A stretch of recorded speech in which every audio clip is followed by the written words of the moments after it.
नमस्कार दोस्तों, आज हम आपके लिए लेकर आए हैं सकट चौथ व्रत कथा। एक साहूकार था और एक साहूकारनी थी। दोनों का धर्म, दान, पुण्य में कोई विश्वास नहीं था।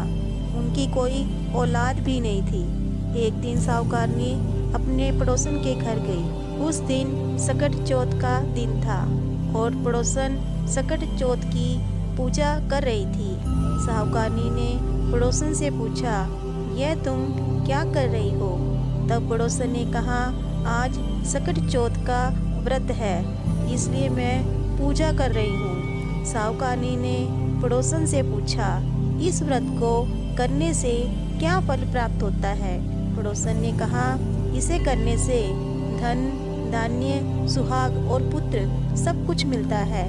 इसके बाद साहूकारनी बोली, अगर मेरा बच्चा हो गया तो मैं 1.25 सेर तिलकुट करूंगी और चौथ का व्रत रखूंगी। इसके बाद भगवान गणेश ने साहूकारनी की प्रार्थना कबूल कर ली और वो गर्भवती हो गई।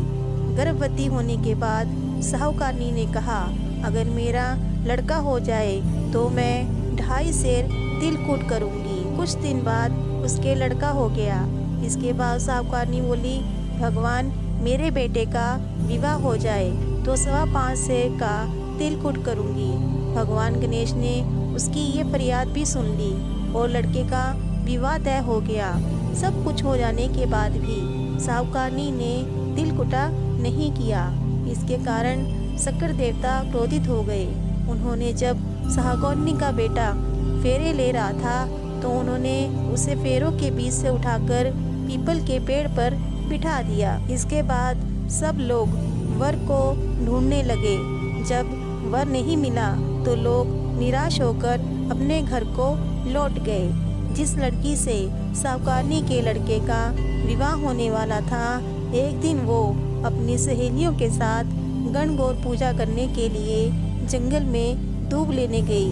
तभी उसे पीपल के पेड़ से एक आवाज़ आई, ओ मेरी अर्धब्याही। ये सुनकर लड़की घबरा गई और अपने घर पहुंची। लड़की की माँ ने उससे वजह पूछी तो उसने सारी बात बताई। तब लड़की की माँ पीपल के पेड़ के पास गई और जाकर देखा तो पता चला कि पेड़ पर बैठा शख्स तो उसका जमाई है। लड़की की माँ ने जमाई से कहा कि यहाँ क्यों बैठे हो? मेरी बेटी तो अर्धब्याही कर दी, अब क्या चाहते हो? इस पर साहूकारनी का बेटा बोला कि मेरी माँ ने चौथ का तिलकुट बोला था लेकिन अभी तक नहीं किया। सकट देवता नाराज हैं और उन्होंने मुझे यहाँ पर बैठा दिया है।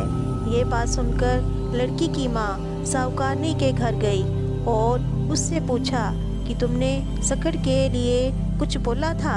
साहूकारनी बोली, हाँ मैंने तिलकुट बोला था। उसके बाद साहूकारनी ने फिर कहा, हे सकट महाराज, अगर मेरा बेटा घर वापस आ जाए तो मैं 2.5 मन का तिलकुट करूंगी। इस पर गणपति ने फिर से उसे एक मौका दिया और उसके बेटे को वापस भेज दिया। इसके बाद साहूकारनी के बेटे का धूमधाम से विवाह हुआ। साहूकारनी के बेटे और बहू घर आ गए। तब साहूकारनी ने 2.5 मन तिलकुट किया और बोली, हे सकट देवता, आपकी कृपा से मेरे बेटे पर आया संकट दूर हो गया और मेरा बेटा व बहू सकुशल घर पर आ गए हैं। मैं आपकी महिमा समझ चुकी हूँ। अब मैं हमेशा तिलकुट करके आपका सकट चौथ का व्रत करूँगी। इसके बाद सारे नगरवासियों ने तिलकुट के साथ सकट व्रत करना प्रारंभ कर दिया। बोलो गणेश महाराज की जय।